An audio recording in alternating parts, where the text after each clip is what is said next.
friends, and welcome for the very first time to the Shannon Blanchard podcast. I am so thrilled to be launching this podcast and on my 30th birthday, no less. Let me tell you, I have been actually trying to create a podcast for several years, and especially at the end of 2025, every single month. October, November, December, I kept saying, this month I'm going to launch it. This month I'm going to launch it. And then it turned into, okay, no, January. Well, no, I'll do it February and I'll be done with my Saturn return. Like that felt like the right moment. And it wasn't for lack of trying, but you know, when you are trying to do something and it's like, it will not happen. The universe is not letting you do it for some reason. And so suddenly the thought just came to me of launching this on my 30th birthday, and it felt like the exact right thing. I felt complete calm and peace about it, and that's how I knew that this was exactly the time when this podcast wanted to come to life.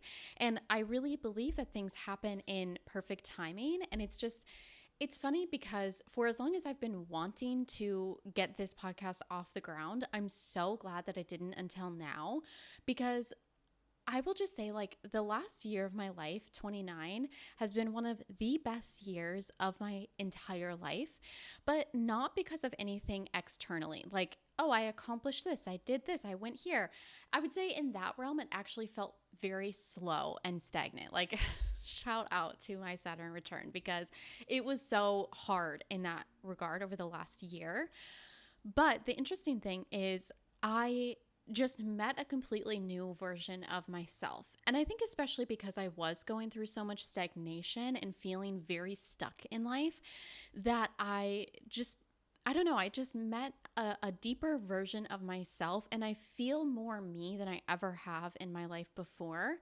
And so that's why I say that this is all happening in perfect timing, because I just think that this podcast was meant to come to life with this version of me. So I'm really excited to be getting started. And with this theme of turning 30 and just this new version of myself, I wanted to talk today about 3 identities I hold that are some of the most important identities that impact every area of my life positively. And it's funny that I ended up choosing this as the topic. I mean, I didn't even really necessarily choose it like out of a list of topics. It sort of just came to me. And again, I just finally knew, like, yes, that is it. I had tried actually recording other episodes to be the first episode and nothing felt right. I actually felt constriction in my throat, and I knew, like, this is not the right thing. But this idea of these 3 core identities came to me. And the reason why I think this is so funny is because when I sat down to start recording, I remembered how when I was in my probably late teens, early 20s, I made a promise to myself. And I said, Shannon, if by the time you turn 30, you have nothing figured out in your career, you have gone nowhere, that is okay. As long as you know yourself, like as long as I know who I am, I like myself, I've figured out parts of myself. Of course, it's a lifelong journey, but as long as I know who I am, I don't care what has happened in my career. But if I get to 30 and I don't know who I am, like that would be a major disappointment. As to why, teenage me was making that promise to myself, I really don't know. That's kind of par for the course. I look back on so many things from when I was young and I'm like, I just was such a wise child and teenager, to be honest. Like it just makes me laugh. But the thing is that I think in our 20s, there's just so much pressure of you need to figure out what you are doing. You need to make a lot of money. You have to save for your future, and you better have a good social life because you don't want to be a loser, right? There's all of this pressure on your 20s being the best time of your life. Meanwhile, every other week, it's like I'm crying about something and I don't know what I'm doing. I thought I knew what I was doing, then it all fell apart. And it's just such a roller coaster, right? I think anybody who's like survives their 20s can attest to that. And so I'm really grateful that this younger version of me made this promise to myself, because it gave me the right priorities throughout this last decade of my life. And of course, coincidentally, because of that, I'm now in a situation where I feel like I know myself. I'm so grateful for that. And I have this amazing career that I'm really proud of and that I love so much. But I think it's because I was focused on the right things. And so now I just think it's all coming together in the perfect timing to share some of these core identities that have been really helpful for me, and I hope that they will be helpful for you. Maybe the identities specifically that I'm going to talk about aren't going to be a good fit for you. My hope is just that in hearing me talk about these things, it will get you thinking about what core identities you are holding right now, and maybe you'll see some that you want to get rid of, and it'll get you thinking about new identities that you want to adopt. Now, to lay a little bit of groundwork, first of all, when I say identities, how I'm defining that personally is how I see and view myself, how I think of myself. So for me, an identity is not something where it's like, oh, I think other people think this about me. The focus is that I believe this to be absolutely true about myself. The second thing, I want to talk about why I'm even talking about identities, like why identities are so important to me. And that's because in life, I am somebody who has an identity first approach. So this is something I'm constantly thinking about is like, who am I and who do I want to be? And when I think about the life that I want to create, you could say the life I want to manifest, although I don't really love that word. But the reality that I want to create, I'm oftentimes thinking about who is it behind that? When I have this sort of, let's just say fantasy, this dream life that I want to create, who is that person? What is that version of me? What are the identities that I would like to hold? Oftentimes in the manifestation space, I'm sure you guys have heard, it's like people are always talking about when you think of your dream reality, how would you feel? And then focusing on feeling that way now. And I think that that's valid. I think that's very true.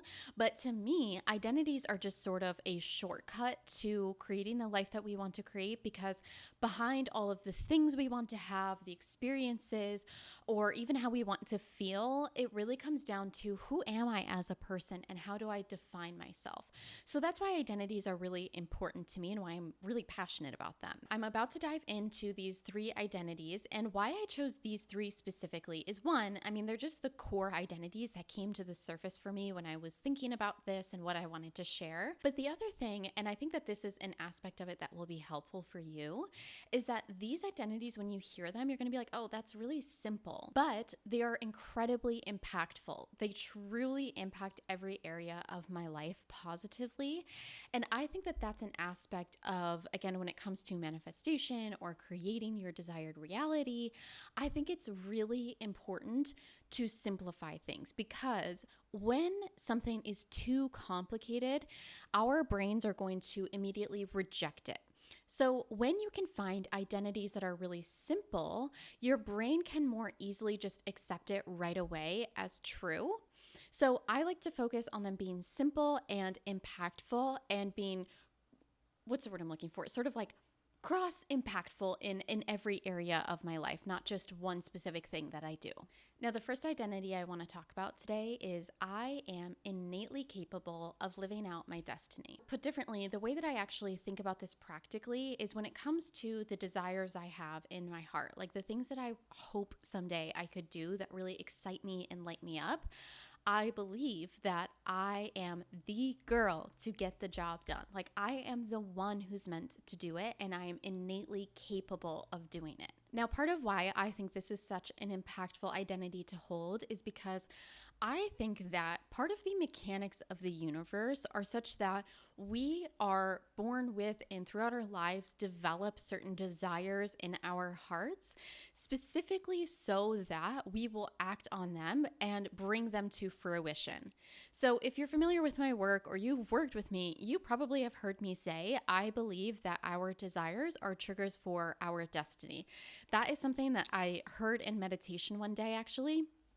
And it just made everything click into place for me, that the desires I have of the things that I really would like to do with my life and who I want to be are there intentionally, because I think especially if you're somebody who is a big dreamer, my whole life I've been a big dreamer. Like when growing up, I wanted to be a movie star, like I wanted to be a singer, like I wanted to do all of these huge things. And it's easy to become sort of jaded about those things and just think, well, that will never happen to me. And you start to resent these desires that you have. And when I heard this in meditation one day, it, like I said, clicked everything into place that I'm actually meant to honor those desires. Now, I will say there's a distinction between the voice in your mind and what that wants and what your actual intuition, what your heart desires for you. But when it comes to the desires of your heart, those things are there intentionally. And I think that's really quite liberating and exciting. And to me, it's so powerful to remind myself I am innately capable of accomplishing those desires.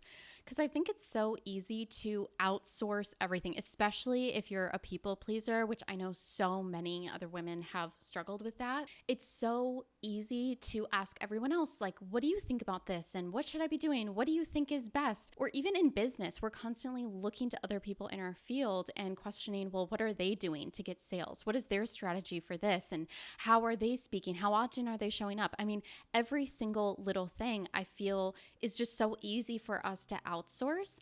And I think it's important to know, first and foremost, I am innately capable.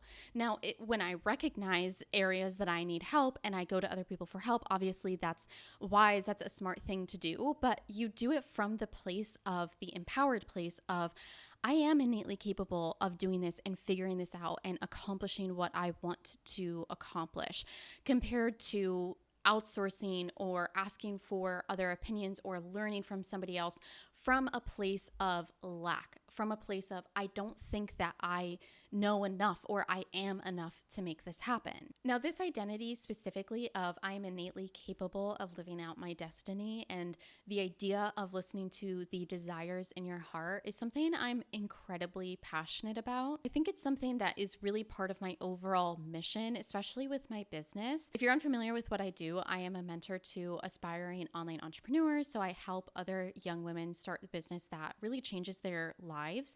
And the bigger purpose behind all of that, like beyond the idea of starting a business or working online or any of those things, is the idea that when your heart tells you it wants something, I believe firmly you should listen to that. And it's not the status quo. It's not what is safe or what society encourages us to do, but it's something that just lights my heart on fire. Like, I really want to encourage other women specifically, because I just think for so long now, we have continued to, shape and mold ourselves to the expectations of society, the expectations of being a good wife or being good at our job or whatever it is. And I just want to encourage more women to shut out all of those voices and really just begin to listen internally to what is it that I want and how can I build a life that truly honors that. And it might be a little bit scary. In fact, it is definitely scary to listen to the desires of your heart sometimes, especially when it's a new process for you. But I think it is the best way to build the most rewarding and fulfilling life. That is identity number one, and why I'm so passionate about it and why I believe that I am innately capable of living out my destiny. The second identity I want to talk about today is I am someone who keeps my word to myself. This is huge in my life. I consistently keep my word to myself. I follow through on what I say I'm going to do. And of course, it also follows that I keep my word to other people. But specifically, this identity is about me and following through on what I tell myself I'm going to do. Because for many of us, it is much easier for us to follow through on what we tell other people we're going to do because we don't want to disappoint people. And of course, there can be things like it's required, it's our job, whatever. I love to prioritize. No, first and foremost, I follow through to myself and I do the things that I say I'm going to do. And this has allowed me and taught me how to become really intentional with the things that I say I'm going to do. Because when you prioritize being somebody who follows through and keeps their word, you no longer just willy-nilly are saying, I'm going to start this, I'm going to do that, blah, blah, blah. You start to get really intentional about, okay, if I'm really going to say I'm going to do something, I need to be careful about what it is I say I'm going to do. And what happens as a result of this over time is that you build an immense amount of self-trust. when you follow through and keep your word to yourself, you will trust yourself more than anybody else in the world, and it will impact everything in your life. It will impact your confidence. It will impact your ability to start new projects, start new ventures, to take risks, because you know yourself and you trust yourself because you've put in the reps hundreds and thousands of times of following through on what you say you're going to do. Especially in the world of entrepreneurship, this is one of the most important qualities that has really allowed me to thrive as a business owner. Because of course, when you own a business and you're an entrepreneur, everything relies on you. The entire success, your income, your quality of life really comes back to you and your ability to follow through on the things that you say you're going to do. Again, because I've built up this confidence and self-trust, it has really allowed me to thrive as an entrepreneur. And I think it's something that is incredibly important to build up this skill early on, especially if you do want to become an entrepreneur. Like, start working on this from the very beginning. If this is something that is kind of a struggle for you, I really recommend that you find something that you have been meaning to do. Maybe it's like a one-time task, or it's a new habit that you've been wanting to implement. Find something that's going to be such an easy win for you that you know you'll be able to do. Because you know how, like, when you're writing your to-do list for the day, have you ever written down the thing you've already done because you want the satisfaction of crossing it off? I definitely do that frequently.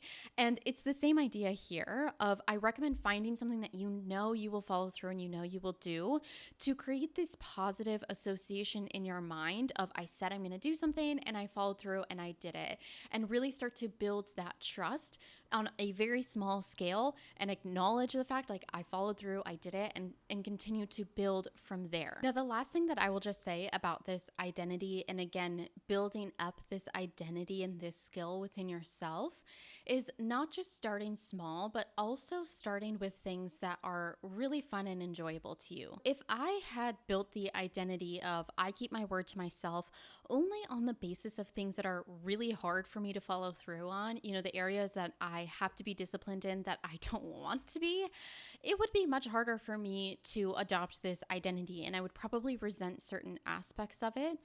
But the thing is, I have this identity in all the fun areas of my life too. So if I say I'm going to read a certain number of books per year, I follow through and I do that. If I say I want to run this many times per month, or I want to run this distance, or I want to beat my, personal best mile or something like that. These are all fun areas that I really enjoy them. And so following through on my word is the process of it itself is fun. It's not just the end result. I think it's important to apply this identity again. The whole idea with all of these identities is that they don't just apply to one area, they apply to everything. That's identity number 2.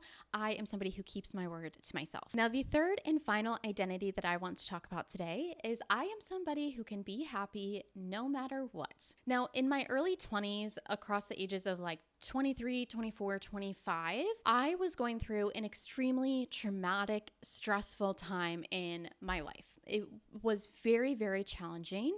And at this point, I don't know if I want to share the details of the actual story because it's very personal and vulnerable for me. But I will tell you, the overall situation was, I had to choose, do I want to go down path A with my life, which is everything that I had originally planned, where I thought my life was headed until all of this traumatic stuff started to unfold. Do I want to go down that path that feels more comfortable to me because it's more familiar and known, but at the same time, I really don't know if it's actually going to unfold that way at all? Or do I want to go down path B, which was terrifying and scary to me because it felt like completely starting over from scratch.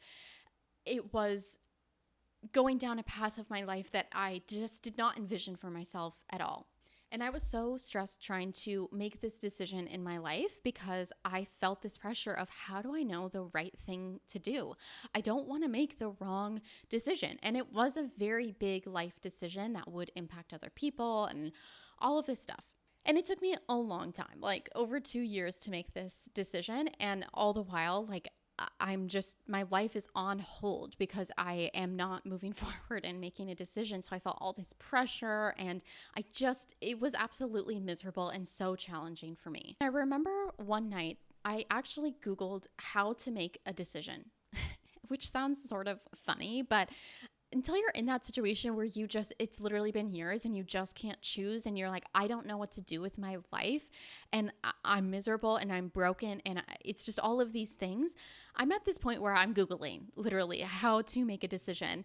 And it led me to a TED Talk. I don't remember who the woman was, but she was talking about how to make decisions, and the idea that so often when we have an A or a B type of decision in front of us, we can feel so much pressure to make the right choice because we have this false idea that there is a right choice and a wrong choice, when in reality, most of the time, either choice can be right. Either choice can lead to happiness or can lead to disappointment or whatever. We just don't know where life is going to go. And that might sound really simple, but for me, especially in that time of my life, it was incredibly impactful and really helped me to figure out how to move forward with my life, understanding that no matter what path I choose, whether it's the one that feels comfortable but I don't know where it's going to go, or the one that feels absolutely terrifying to me and I don't want it, I don't want that path at all, no matter what, like, I can be happy no matter what.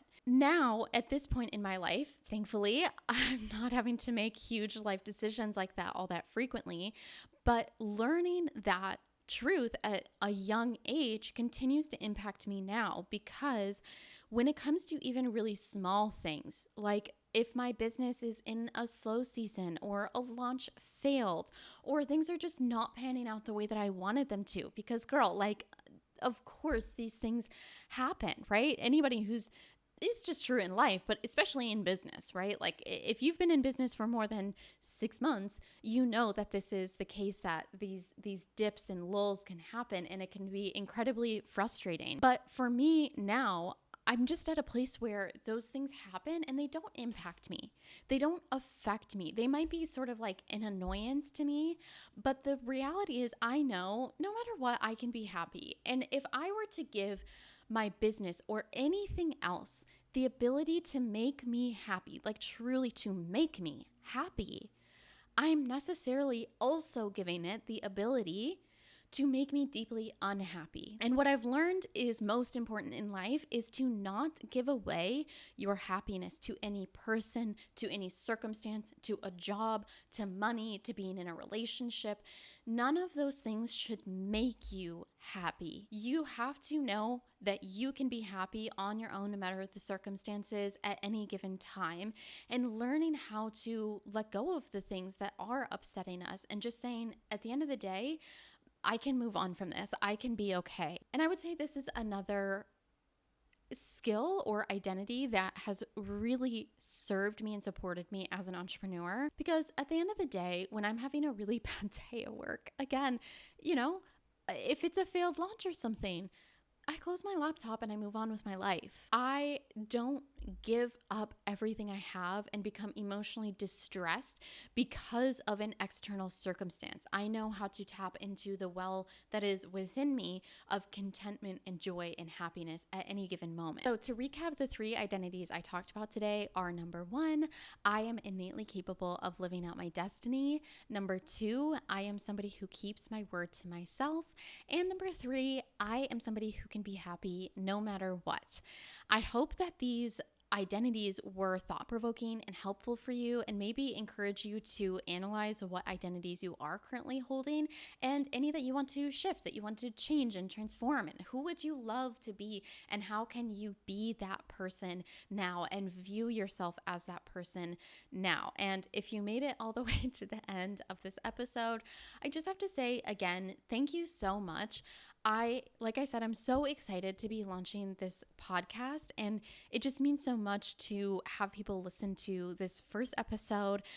I'm learning as I go. I'm learning how to do this. I'm doing something new that I don't have the skills in yet, and I just appreciate your support if you've listened all the way through. I would love to hear from you. If this got you thinking about your identities, I'd love to hear any thoughts. Like, please feel free to message me on Instagram. My handle is at shay.blanchard, and I will see you in the next episode.